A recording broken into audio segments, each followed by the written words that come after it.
So we have 16 architecture students and we have 8 law students. So we've teamed them up and they are working together to reimagine the future of Lincoln Alexander School of Law. The site of 277 Victoria is quite unique. You have this public frontage towards Sankofa, but also the history of the site as it sits on the mutual creek between Tile Creek and Moss Park Creek. And in a way, that image of Sankofa as the bird looking back in the past and gesturing towards the future is a beautiful analogy for what law does in creating a new idea about what law school could be. We really wanted to connect our vision of the law school back into the context of Toronto, back into TMU campus and back into the practitioners of Toronto, the lawyers, creating that third space for not only the students, but the public to kind of be educated about the practices of law.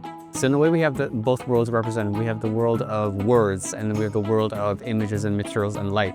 And those things are coming together in a kind of unique collaboration between the disciplines to present a new vision for the law school. I'm amazed that these students have seized this opportunity to dive into another discipline and think about space, think about symbolism, think about how classrooms work. Think about how you should circulate throughout a building and what that might say about what the law school does. We have had the privilege of visiting our friends at other law schools and seeing what their structure is and how it impacts them. Created a little bit of a network to study the architecture of law schools and visited over 42 law schools in North America, trying to understand the implicit messages of a law school. How does a law school communicate ideas about the law and the role of law in society and how students think of themselves as future lawyers? Sometimes we think that, law or justice or even how the built environment is made, we just have to endure whatever is given to us. No, we have the power to transform, to make positive changes.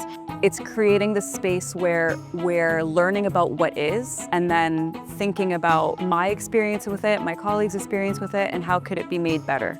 Architecture can really shape the way that people move around spaces, how people think within spaces. Specifically in our building, we're focusing on creating more flexible spaces because law is ever changing. A place for people to gather, to people to be able to share their ideas, to enable conversations. It's been fun building what we think the law school needs, but also thinking about what the future of Lincoln Alexander could be.